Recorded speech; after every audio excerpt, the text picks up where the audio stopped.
ایک شہر سے دوسرے شہر میں شفٹ ہونا بھی کام جوخم کا ہے۔ میرے میاں کو کسی دوست نے یہ دلاسا دیا کہ سب شہر والوں کے ساتھ لاہور آ جاؤ، اچھی نوکری ملے گی۔ میاں میرا شروع سے کان کا کچا تھا، جو کوئی کہہ دیتا اس کی بات پر بھروسہ کر لیتا۔ ساس سسر حیات نہ تھے، بس ہم میاں بیوی تھے اور ایک دیور جو 15 سال کا تھا۔ ہم سب کو لے کر میرا شوہر لاہور پہنچ گیا۔ جس دوست نے سہانے خواب دکھائے تھے وہ نہ جانے کہاں رفو چکر ہو چکا تھا۔ جو تھوڑی بہت ہمارے پاس جمع پونجی تھی اس کا ہم نے کرائے کا گھر خرید لیا۔ میرے شوہر نے اپنے دوست کو بہت ڈھونڈا لیکن وہ کہیں نہ ملا۔ ہمیں اس محلے میں آئے ابھی صرف 2 ہی دن ہوئے تھے۔ اس گھر کو دیکھتی تو دم گھٹنے سا لگتا تھا۔ میں نے تو کبھی بھی نہیں سوچا تھا کہ ہم پر یہ نوبت بھی آ سکتی ہے۔ گھر کا کرایہ دینے کی خاطر ہم 3 روز سے روکی روٹی پانی میں بھگو کر کھا رہے تھے۔ اتنا ہی کھاتے کہ ذرا بھوک میں کمی آ جاتی، ورنہ ہفتوں سے سیر ہو کر کھانا نہیں کھایا تھا۔ شوہر ایک ماہر خان سامہ تھا مگر لاہور آ کے بے روزگار ہو گیا تھا۔ کراچی میں پہلے تو میاں کا کام بہت اچھا تھا مگر چند ماہ پہلے ایک شادی میں کھانا بنا کر آیا۔ بریانی کی دیگ میں کہیں سے چھپکلی گر گئی۔ جب مہمانوں کی ڈش سے چھپکلی نکلی تو کوہرام سمجھ گیا۔ باراتیوں نے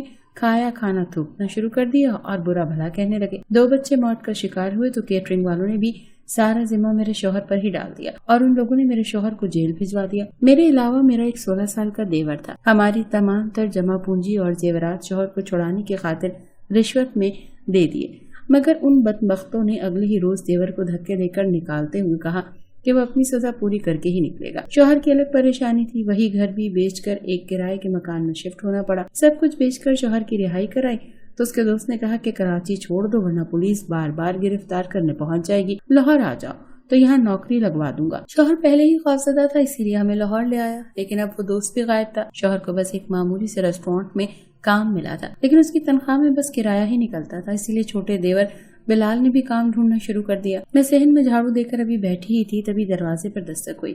شاید بلال آ چکا تھا۔ جو ہی دروازہ کھولا تو اس کے چہرے پر تھکن یا افسردگی نہ تھی بلکہ وہ مسکرا رہا تھا۔ اندر آ کر کہنے لگا، بھابھی مجھے نوکری مل گئی ہے، آپ کی دعائیں رنگ لے آئیں۔ بلال کی بات سنی تو میرا دل خوشی سے کھل اٹھا۔ بلال تو کتنے ہی دنوں سے نوکری کی تلاش میں بھٹک رہا تھا۔ اسے ایک بنگلے میں روٹی پکانے کا کام ملا تھا۔ وہ یہیں کا ایک سیٹ تھا جو بہت امیر تھا۔ بلال تو ویسے بھی اپنے بھائی کی طرح کھانے پینے کی ہر چیز بڑی ہی لذیذ بنایا کرتا تھا۔ میں نے خدا کی ذات کا شکر ادا کیا۔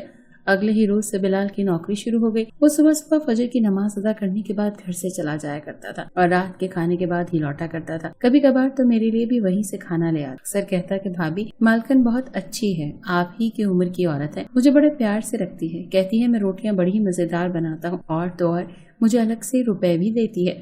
سننے میں آیا تھا کہ مالکن سیٹ کی اکلوتی چہیتی بیوی تھی۔ اس کا نام نفیسہ بیگم تھا۔ بڑی خوبصورت اور روب والی عورت تھی۔ ابھی تک اس کے ہاں کوئی اولاد نہ ہوئی تھی مگر سیٹ نے اس کے باوجود دوسری شادی کرنے کا خیال بھی ذہن میں نہیں لایا تھا۔ وہ تنخواہ بھی اچھی دے رہی تھی۔ بلال خوش تھا، میں بھی مطمئن تھی، بس ایک ہی سوچ بار بار ذہن میں آ رہی تھی مگر کئی روز سے بلال سے بات کرتے ہوئے کترا رہی تھی۔ اس رات جب بلال گھر آیا تو کافی تھکا ہوا لگ رہا تھا۔ مجھے کہنے لگا کہ آج مالکن کے ہاں ان کی سہیلیوں کی دعوت تھی، اگلے 1 ماہ کے لیے مالک دوسرے ملک جا رہے ہیں تو مالک اور مالکن کے بہت سے دوست آج ان کے بنگلے میں آئے تھے۔ میں نے دیور کی بات سنی اور پھر جھجکتے ہوئے بولی کہ تمہاری مالکن تو بڑی نیک خاتون معلوم ہوتی ہے، خدا ترسی بھی بہت لگتی ہے، تم کیوں نہ اس سے کہو کہ وہ تمہارے بھائیوں کو بھی کام لگوا دے، اس کی تنخواہ سے بس گھر کا کرایہ ہی تو ادا ہوتا ہے، اگر ہو سکے تو اچھی نوکری لگوا دے۔ یہ سب تو بس اتفاق سے ہی ہوا تھا۔ بلال سوچ میں پڑ گیا اور بولا کہ میں کل ضرور مالکن سے بات کروں گا۔ اگلے روز بلال مجھے امید دلا کر کام پر چلا گیا اور میں بھی دعا گو تھی کہ اگر ایسا ہو جائے تو کیا ہی بات ہوگی۔ دوپہر کا وقت تھا، میں بیٹھی کئی سپنے سجا رہی تھی تبھی دروازے پر دستک ہوئی۔ اس وقت بھلا کون ہو سکتا ہے؟ بلال تو رات کو ہی آیا کرتا تھا۔ جب ڈرتے ہوئے دروازہ کھولا سامنے تو میرا شوہر شہزاد کھڑا تھا مگر زخمی حالت میں، اس کو کسی گاڑی والے نے ٹکر مار دی تھی۔ میں ان کے گلے لگ کر رونے لگی۔ شوہر لنگڑاتا ہوا اندر آیا اور چارپائی پر بیٹھ گیا۔ کہنے لگا مجھے لگتا ہے پاؤں کی ہڈی ٹوٹ گئی ہے، پاؤں میں ہے تکلیف بہت، مگر میرے پاس تو پیسے ہی نہ تھے۔ رات کو جب بلال آیا تو بھائی کو دیکھ کر اس سے رہا نہ گیا۔ اگلے روز اس کی مالکن نے بلال کے بتانے پر میرے شوہر کا اچھے ہاسپٹل میں علاج کروایا لیکن میرے شوہر کے پاؤں کی ہڈی ٹوٹ چکی تھی، ابھی پلستر بندھا ہوا تھا۔ میں چاہتی تھی کہ بذات خود جا کر مالکن اور مالک کا شکریہ ادا کر سکوں مگر شوہر اس وقت میرا محتاج تھا، اسی لیے میں جا نہیں سکی۔ 15 دن بعد شوہر بھی کام پر جانے لگا، پہلے سے کافی بہتر ہو گیا تھا۔ بلال ویسے تو روز وقت پر آ جاتا تھا لیکن آج ابھی تک نہیں آیا تھا۔ رات 1 بج چکا تھا اور میں اس کا بے چینی سے انتظار کر رہی تھی۔ آدھی رات کو کال کر کے کہنے لگا کہ میں آج بنگلے میں ہی رہوں گا۔ میں بھی خاموش ہو گئی۔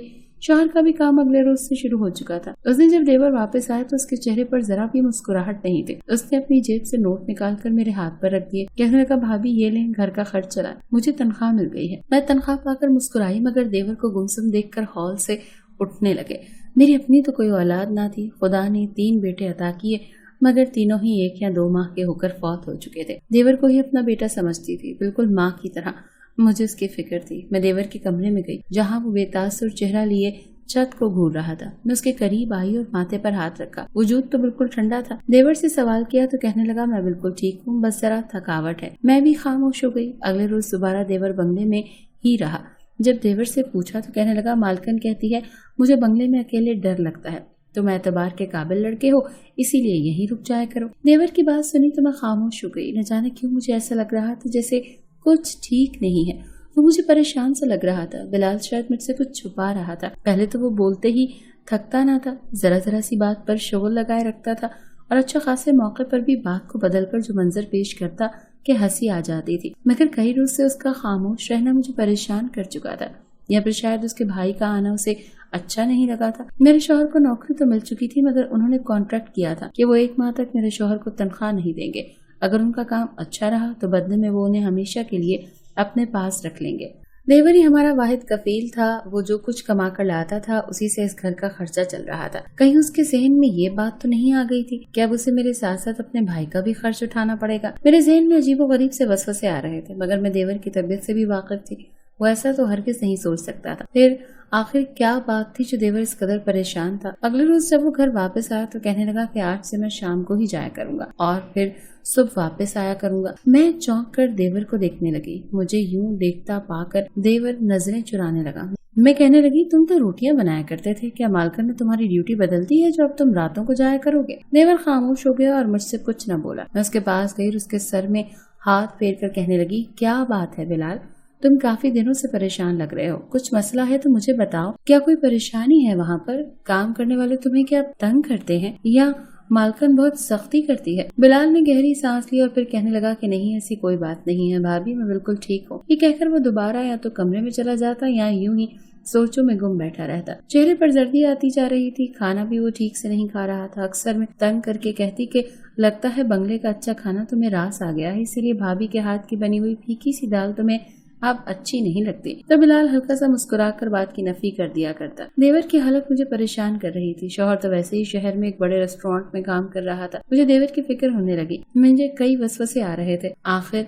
मालकन से आधी रात को अपने पास क्यों रख रही थी? मैंने फैसला किया कि मैं इस मामले की तह तक जाकर रहूंगी। अगले रोज देवर घर आया तो मैं उसके पास चली आई और बोली कि आज तुम घर में ही रहो, आज रोटी बनाने मैं जाऊंगी। देवर ने जब ये सुना तो उसका रंग सुर्ख होने लगा। वो बौखलाए हुए अंदाज में कहने लगा, नहीं नहीं, आप कैसे जा सकती हैं, ये काम तो मेरा है। मैं देवर को मुस्कुरा कर बोली, रोटियां ही तो बनानी है ना, इसमें कौन सा मुश्किल काम है? तुमसे तो अच्छी रोटियां वैसे भी मैं बना ही लेती हूँ, बिल्कुल गोल और नरम रोटी। देवर ने सुना तो खामोश हो गया, मगर मुझे लगता था जैसे वहाँ पर जाने से मुझे रोक रहा हो। कहने लगा कि भाभी आप मत जाएं, वरना मालकन गुस्सा करेंगी। मगर मैंने उसकी एक न सुनी और उसे बोली कि तुम यहीं रहो, मेरा भी फर्ज बनता है कि तुम्हारे साथ घर का खर्च चलाऊं। इस बहाने मालकन का शुक्रिया भी अदा कर लूंगी। बिलाल सर झुकाए वहीं बैठ गया। मैं जानती थी कि मैंने अगर कुछ पूछा तो वो मेरा लिहाज रखते हुए मुझे कुछ भी नहीं बताएगा। यही सोचकर उस रोज मैंने देवर के कपड़े पहने और रोटी बनाने के लिए चली गई। मैंने अपना हुलिया बिल्कुल मर्दाना कर लिया था।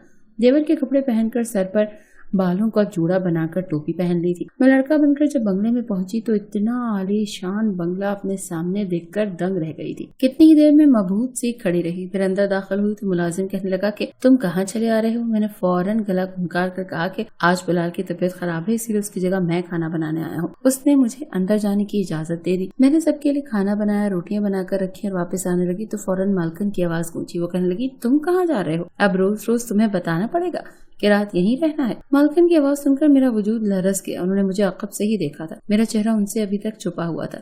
शायद बिलाल के कपड़ों में देखकर मुझे बिलाल ही समझ बैठी थी कि मैं बिलाल ही हूँ। मैं फौरन वहीं से वापस किचन में चली गई। 10 बजे सभी नौकर जाकर अपने अपने घरों को जाने लगे। सिर्फ मैं ही किचन में बची थी। जब घर खाली पाकर मालकिन की आवाज गूंजी, बिलाल मेरे कमरे में आओ। मालकिन के अल्फाज सुनकर दिल धड़कने लगा। वजूद में एक सनसनी सी दौड़ गई। पलटकर देखा तो मालकिन सीढ़ियां चढ़कर जा रही थी। फौरन अपने हवास पर काबू पाया और कुछ देर बाद मालकिन के कमरे की जानिब गई। जब कमरे का दरवाजा खोला तो धचका सा लगा। कमरा मुकम्मल अंधेरे में डूबा हुआ था। दिल में अनगिनत वसवसे सर उठाने लगे। जो ही तारीख कमरे में कदम रखा तो फौरन मालकिन मेरे करीब आई और मैं हाँफती हुई इस घर से भागी। मेरा दिल तो जैसे सीना चीर कर बाहर गिरने वाला था। घर के दरवाजे पर पहुंचकर मैं हाँफने लगी और घर में दाखिल हो गई। कुछ देर पहले जो इंकिशाफात मुझ पर हुए थे, मेरा तो वजूद कांप रहा था। मेरी हालत देखकर देवर कमरे से बाहर निकल आया और सर झुकाए खड़ा हो गया। उसकी आंखों से आंसू गिरने लगे। मैं चलती हुई उसके करीब आई और बोली, बिलाल, मैं तुम्हारी माँ जैसी हूँ, मुझे सच सच बताओ, आखिर क्या हुआ तुम्हारे साथ? बिलाल कुछ देर तो खामोश खड़ा रहा, फिर ढके छुपे अल्फाज में जो बताने लगा तो दिल में मालकिन और उसके शौहर के लिए नफरत आने लगी। मालकिन जैसी औरतें ही तो दर हकीकत इस माशरे के लिए धब्बा होती हैं। वहीं